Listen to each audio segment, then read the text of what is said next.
नमस्कार दोस्तों, आज हम बात करेंगे जो स्क्रूटनी लिस्ट आई है, जो मेरिट लिस्ट आई है लगभग, वो इतनी हाई क्यों गई है। ठीक है जी। ठीक है जी, वो सभी कैटेगरी की बात करेंगे, क्या क्या रीज़न है कि वो हाई गई है। ठीक है, तो आपको मैं उसके रीज़न बता देता हूँ कुछ, जिसके कारण मेरिट हाई गई है। ठीक है जी। सबसे पहला रीज़न है जी, सबसे पहले डिस्कस कर लेते हैं कि कौन सी मेरिट कहाँ तक गई है। ठीक है जी। ओपन कैटेगरी की मेरिट 65 नंबर तक गई है। ठीक है। और SC MB की गई है जी, SC MB की गई है हमारी 49। ठीक है, SC MB की गई है 49 और SC RO की गई है 57 और जो BC कैटेगरी की है वो गई है 59। ठीक है, आज उनका लास्ट दिन था स्क्रूटनी का और BC कैटेगरी की स्क्रूटनी हुई है 59 नंबर वालों के। ठीक है जी। अब बात बता देते हैं कि मेरिट है वो इतनी अप क्यों गई है। सबसे पहला रीज़न इसमें क्या है जी, डबल डबल कैंडिडेट है जी, डबल कैंडिडेट है। ठीक है जी, डबल कैंडिडेट है। ठीक है, 380 390 के करीब, 380 390 के करीब।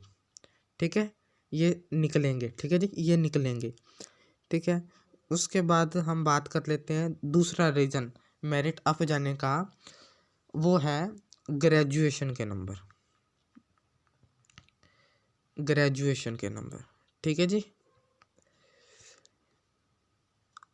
एजुकेशन बोर्ड ने जब भर्ती प्रक्रिया पूरी होने को थी, स्क्रूटनी से जस्ट पहले ग्रेजुएशन के मार्क्स दोबारा अपलोड करने के लिए बोले थे।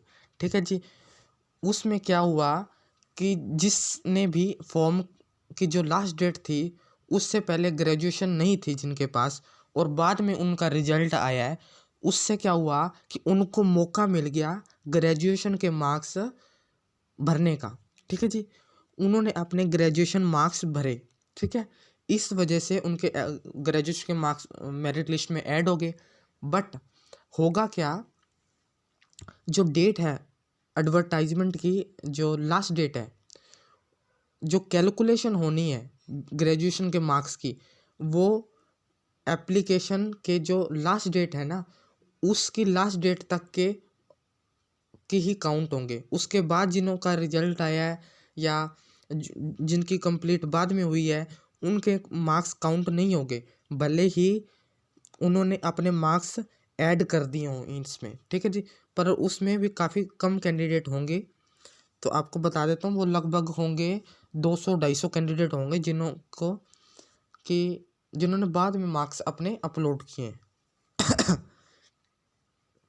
क्योंकि एजुकेशन बोर्ड का कहना था कि हमें बार बार फ़ोन आ रहे थे, कॉल्स आ रहे थे कि हमें ग्रेजुएशन के मार्क्स डालने का दोबारा से मौका दिया जाए। ठीक है जी, ग्रेजुएशन के मार्क्स उन्होंने दोबारा से अपलोड करने का मौका दिया। अब भर्ती प्रक्रिया है, उसमें भर्ती बोर्ड ये डिसाइड करेगा कि लास्ट डेट को काउंट करता है या बाद की कोई डेट काउंट करता है। ठीक है जी, रूल के अकॉर्डिंग तो फार्म भरने की लास्ट डेट ही काउंट होती है, उसके बाद जिसने काउंट किया वो मान्य नहीं होते। बट अब जो एजुकेशन बोर्ड है वो डिसाइड करेगा कि उनको काउंट करना है या नहीं करना। ठीक है, तीसरा पॉइंट ये है कि इसमें बीएड कैंडिडेट हैं जी, बीएड कैंडिडेट हैं जी, काफ़ी सारे बीएड कैंडिडेट हैं। बीएड कैंडिडेट की संख्या कितनी है, लगभग 700 और 800, 700 से 800 कैंडिडेट हैं जी। ठीक है जी, 700 से 800 कैंडिडेट बता रहा हूँ। अब कई कह रहे थे कि मेरे कमेंट बॉक्स पे मेरे आगे 14 कैंडिडेट थे बीएड वाले, मेरे पीछे 10 कैंडिडेट थे, और पता नहीं क्या क्या अपने हिसाब से कैलकुलेशन बता रहे हैं। मैंने काउंट किए थे 1780 कैंडिडेट बीएड वाले निकले। पता नहीं कहाँ से डाटा लेके आ रहे हैं। एक दिन में तो लगभग 500 जने स्क्रूटनी कराते हैं, तो क्या उसने सभी जनों के डॉक्यूमेंट चेक किए थे कि वो बीएड वाला है या नहीं है। ठीक है जी, पता नहीं कहाँ कहाँ से डाटा उठा के लेके आ रहे हैं ये। बट आपको बता दूं मैं, ये बिल्कुल ठीक है कि बीएड वाले जो स्टार्टिंग की शुरुआती दौर था जो स्क्रूटनी का, जिसमें हाई मार्क्स वाले थे, जिसमें मैं बात करता हूँ 72 की, 70 की, ठीक है, 73 की, और मैं बात करता हूँ 68 की, यहाँ तक 69 तक, यहाँ तक कैंडिडेट बीएड वाले बहुत थे, ठीक है जी, ये मानता हूँ। और जैसे जैसे जो मार्क्स हैं वो नीचे गिरे, मान लो 67 पे कैंडिडेट कम थे बीएड वाले, ठीक है जी। अगर 500 जना स्क्रूटनी करवाने आया है तो ये मान के चलो उसमें से 80 को कैंडिडेट होंगे। अगर दूसरी जो स्क्रूटनी की बात करूं उसमें काफ़ी थे, ठीक है जी, जिनके हाई मार्क्स थे 70, 73, 69, ठीक है। जिसके 67 थे उसमें कम थे, ठीक है जी। और 60 और जिनके 66 थे, 65 थे, तब कैंडिडेट की संख्या काफ़ी कम थी बीएड वाले। 66 में थोड़े से थे और 65 तक तो बीएड कैंडिडेट लगभग ना के बराबर थे, ठीक है जी, लगभग ना के बराबर थे, कम थे, बहुत कम थे, ठीक है जी। ये सारे रीज़न है जी, 3 रीज़न जिसके कारण मेरिट अप गई है, ठीक है जी। अब ये देखना है कि बीएड कैंडिडेट एक्चुअल में कितने निकलते हैं और कितने को रिजेक्ट होते हैं और कितने के डॉक्यूमेंट इनकम्प्लीट होते हैं। और ये कह रहे हैं कि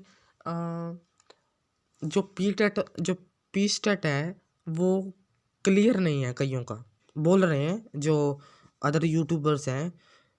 जब फोरम में ही लिखा हुआ है कि अपने जो मार्क्स हैं वो नंबर डालोगे तभी तो फार्म भरा जाएगा, तो कोई उसमें फेक नंबर कैसे डाल सकता है, ठीक है जी।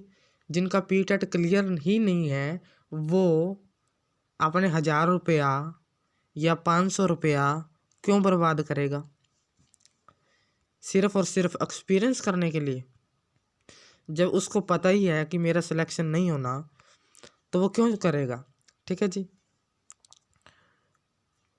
ये सारे रीज़न हैं जो मैंने आपको बता दिए, ठीक है जी।